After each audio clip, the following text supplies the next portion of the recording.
Lockdown में राहतों के दरमियान कोरोना के मामले भी लगातार बढ़ते जा रहे हैं।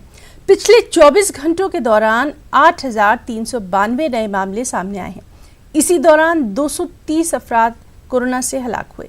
वजारत सेहत के जरिए जारी करदा आदाद शुमार के मुताबिक नए मामलों की रोशनी में आने के बाद कोरोना मुतासिरीन की मजमूई तादाद 1,90,535 हो गई है।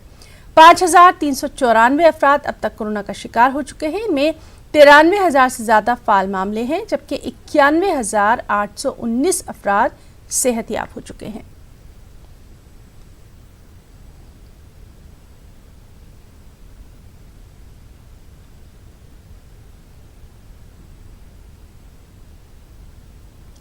आज से इंडिया अनलॉक हो गया, लेकिन कंटेनमेंट जोन में सख्ती बदस्तूर जारी है। बाकी मुकामात में 3 मरहले में छूट मिलेगी। आज से मुल्क में 1 नेशन 1 राशन कार्ड भी नाफिज किया जा रहा है। इसकी शुरुआत 20 रियासतों और मरकज के ज़ेर असर रियासतों से होना है। इस मंसूबे के तहत मुल्क में गरीबों को कम कीमत पर राशन मिल सकेगा।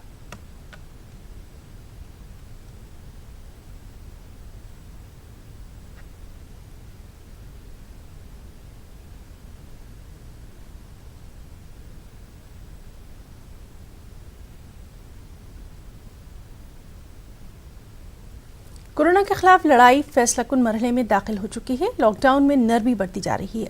इस सब के बीच वज़ीर-ए-आज़म नरेंद्र मोदी ने कर्नाटक के Rajiv Gandhi university of health sciences की सिल्वर जुबली तकरीब का वीडियो कॉन्फ्रेंसिंग के जरिए इफ्तिताह किया। इस मौके पर पीएम नरेंद्र मोदी ने कहा कि कोरोना के खिलाफ लड़ाई में डॉक्टर्स और हेल्थ केयर वर्कर्स पेश हैं। उन्होंने मजीद कहा कि ये वायरस नाकाबिले दीद है, लेकिन हमारे डॉक्टर नाकाबिले तस्खीर हैं।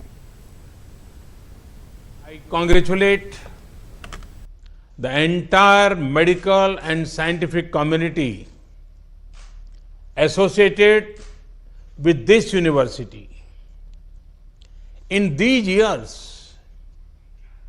you are doing wonderful work in teaching as well as training on systems of medicine. 25 years means this university is in the prime of its youth.